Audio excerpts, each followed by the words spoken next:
Hello and welcome to this Philbert Flies review of Digital Design's Liverpool airport scenery for Microsoft Flight Simulator. You join me here in the A320 on approach to runway 09 at Liverpool, and as always I'm starting with an approach to give you a look at the surrounding area, which is pretty spectacular. This is the River Mersey we're crossing here, and also to give you a chance to judge the performance of this add-on on my system, which is comprised of an i7-8700K processor, 32GB of RAM, and a 1080 Ti graphics card. You can see my current graphics settings in the community tab of my YouTube channel. I'll let you watch the rest of the approach and landing in peace, and I'll speak to you again when we're parked up on a stand. Then we'll take a good look around the airport together in different weather and lighting conditions, and I'll finish up by telling you my overall opinion on it. Speak to you shortly.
Retard. 10. 5.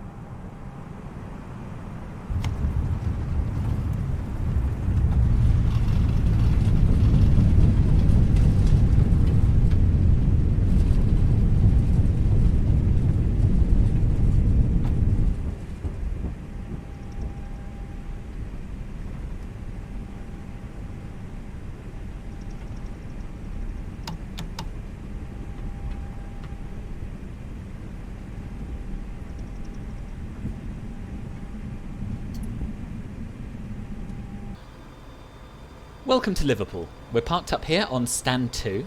There are no jetways at Liverpool Airport at all, but we do have a full complement of ground services available. Let's take a look at some of the modelling and texturing. So this staircase here is very nicely done. It's detailed and the textures look really good. A good amount of weathering, and it's only when you get unrealistically close that you'll notice any blurriness or pixelation. Moving on to the terminal building, you'll notice the extensive use of transparent glass, which is also nicely reflective, and it seems slightly imperfect. It's not totally flat, as you can see with the way the reflections move as we pan around. Inside you'll notice that we have some people modelled, which is very nice to see. We also have some chairs, and although this isn't the most detailed interior we've ever seen, it looks really fantastic from the outside.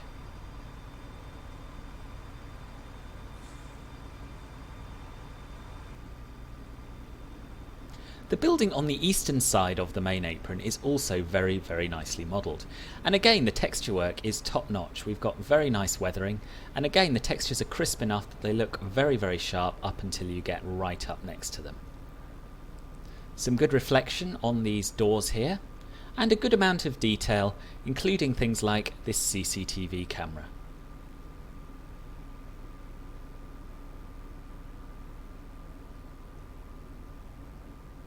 The roofs of the airport buildings look unusually good in this scenery as well. Again we have PBR glass used, which is very reflective, and the corrugated metal looks just right.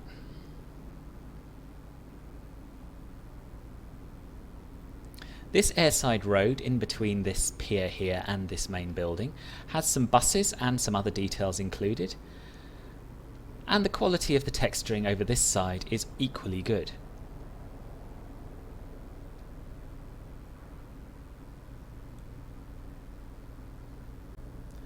Some of you will no doubt have been a little disappointed that I've failed to take a look at the fencing in some of my recent airport reviews, but you'll be pleased to hear that normal service has now been resumed. So the wire mesh and the barbed wire look really good on this fence, but there is a rather unusual feature, which is transparent fence posts. If we take a close-up look at one of them, you'll see that we can see the fence posts behind it very, very clearly, which is really odd. Not a big deal. I'm probably the only person in the whole world who would ever notice this, but there it is. The control tower has been very nicely modelled and textured. It doesn't feature any transparent glass or a modelled interior, but overall it looks very nice, and I'm particularly impressed with the detail on these prefab buildings on the roof here. There are some really nice details included at the bottom of the control tower, including these floodlights and these fire door signs. And talking of fire doors, right next door we have the airport fire station, which also looks absolutely fantastic, and includes some pretty decent fire engine models out the front.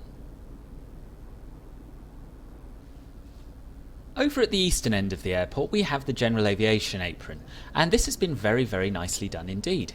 You'll notice the texturing on this building here is every bit as good as that on the main terminal buildings, and we have a wide array of static light aircraft parked around the place.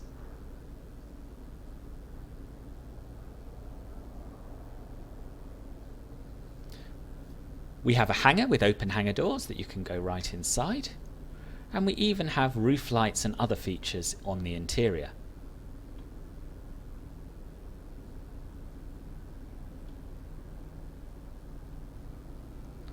I'm really impressed with these porter cabins, and just look at the attention to detail with these oil drums outside them. Again, the texturing's pretty good. It's probably not quite as crisp as what we've seen so far, but the buildings are very well weathered, the signage looks great, and the static aircraft models are really, really crisp and sharp as well.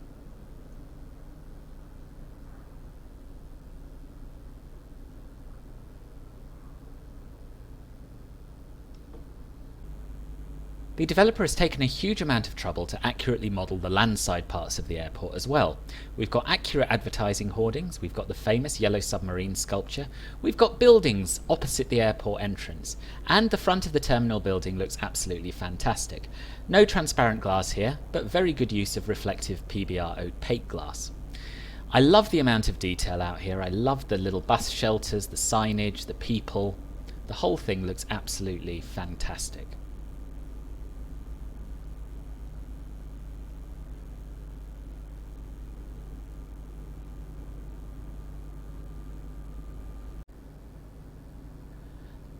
There are no static airliners included with this scenery, but there's a good amount of ground clutter throughout the airport, and particularly around these western remote stands. The quality of the modelling and the texturing on the buildings up this end is also very, very high, every bit as good as the main terminal. I'm a particular fan of these shelters down here, which have transparent glass and some interior detail.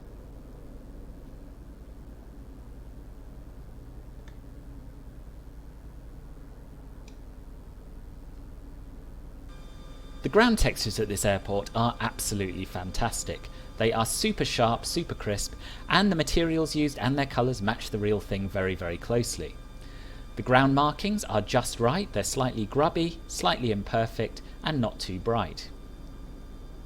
The attention to detail is incredible, and even things like this patch of resurfaced road match the real airport exactly when you compare this with the Google satellite imagery.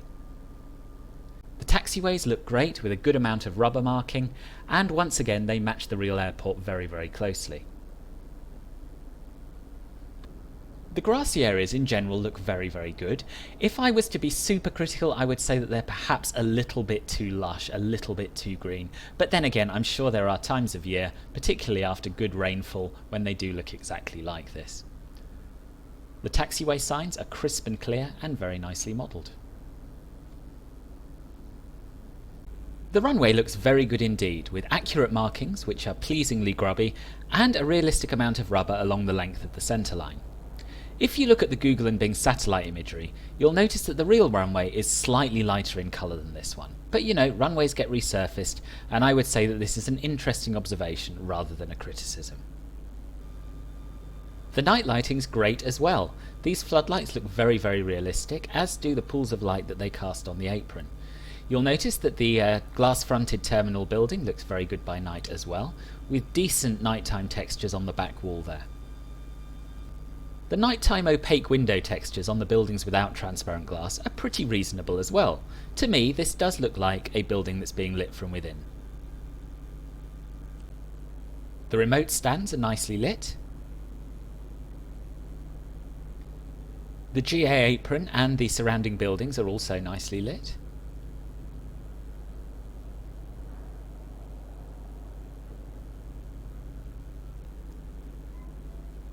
And the taxiway and runway lighting looks really good too.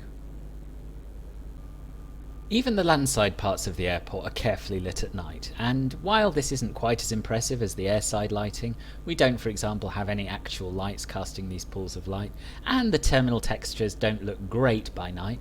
Overall, this is a great job, and I really like the fact that different colours of light have been used on the car parks to the roadway out the front, etc. So really, very, very hard to find fault with this night lighting.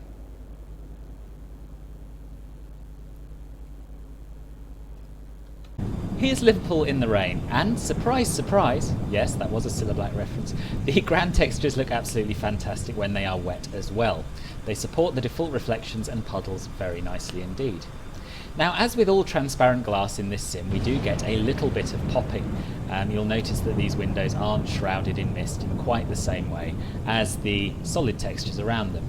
However, it isn't as bad at this airport as it is at some others, and I think this is something to do with the fact that the windows have textures on rather than being just clear glass. Either way, very impressive job.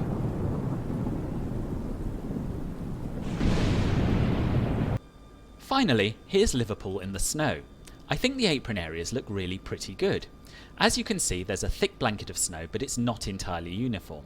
We have little gaps here and there, and the ground markings are partially covered, so they don't stick out unrealistically as we've seen in some other sceneries. Away from the apron area, the effect is slightly less convincing. I know that snow implementation is tricky in this sim, with certain surfaces not supporting a covering of snow as well as others. The taxiways and runway are almost entirely clear of snow, which I like, but the transitions between snow-covered and snow-free surfaces are very harsh. We have jagged, sharp edges where I would like to see instead a partial covering to blend the two together more convincingly, and other developers have managed this. That's not to say that Digital Design have done a particularly bad job here, I've seen plenty worse, but there's certainly a little bit of room for improvement. So, what do I think of this airport? Well, I think it's brilliant. It's got very well modelled and textured buildings, exceptional ground textures, top-notch textured transparent glass, giving a view into a very convincing terminal interior, a good amount of ground clutter, static GA aircraft, brilliant landside modelling, and people, both inside the terminal and out the front. All of these things come together to create a very realistic atmosphere. The implementation of snow is not the best I've seen, but it's passable, and it certainly shouldn't put anyone off what is otherwise a true masterpiece. Yes, the UK World Update is coming, and yes, it will include a version of Liverpool. Will it be as detailed, complete and realistic as this one? I don't know, but I very much doubt it. So that's it. If you found this review useful, please give it a thumbs up and consider subscribing to my channel for more reviews, tutorials, live streams and group flights. As ever, thank you very much for watching, and I hope to see you again soon here on Filbert Flies. Bye bye.